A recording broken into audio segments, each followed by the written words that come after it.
Jika perjuangan dan penderitaan yang dialami oleh para pahlawan kita 75 tahun yang lalu adalah akibat kerasnya penindasan dari bangsa penjajah, kerja paksa yang merenggut nyawa mereka, serta peluru demi peluru yang menancap ke dalam tubuh mereka demi satu tujuan, yakni kemerdekaan.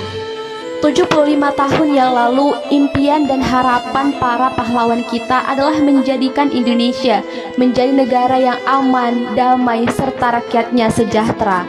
Tetapi nampaknya impian dan cita-cita mereka belum sepenuhnya terwujud dan dirasakan oleh rakyat pada saat ini.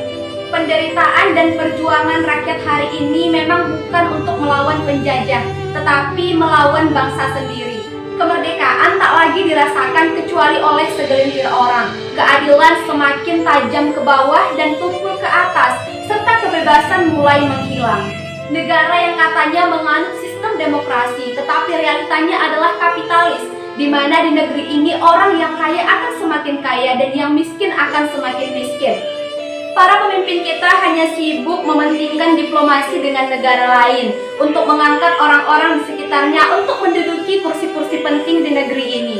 Ingin disebut sebagai negara maju, tetapi membasmi pemukiman rakyat untuk pembangunan yang tak jelas arah, tujuan, serta manfaatnya. Korupsi, kolusi, dan nepotisme semakin merajalela, sedangkan di sisi lain kemiskinan semakin meningkat angkanya setiap tahun. Rakyat tak dijamin kesejahteraannya, keadilannya, bahkan keamanannya. Di sudut-sudut negeri begitu banyak rakyat yang tidak mendapatkan tempat tinggal yang layak, bahkan tidak memperoleh pendidikan yang layak pula. Padahal undang-undang kita menjamin kemerdekaan dan keadilan serta kesejahteraan warga negara.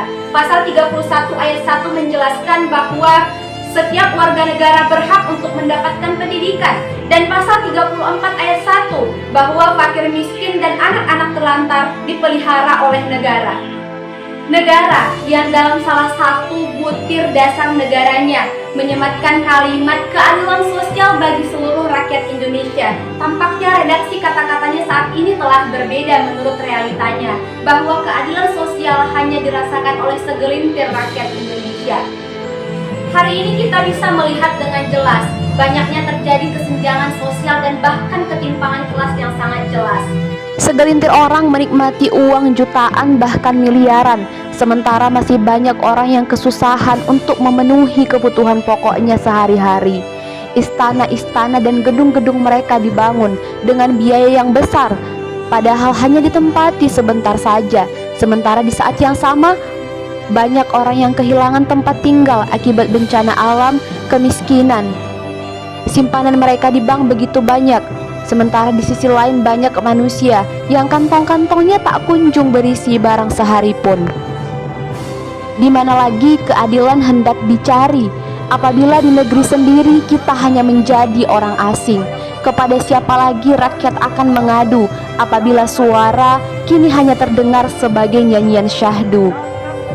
Benarlah apa yang disampaikan oleh sang proklamator kita, Insinyur Soekarno, bahwa perjuanganmu hari ini lebih berat karena melawan bangsamu sendiri dibandingkan dengan perjuanganku melawan penjajah.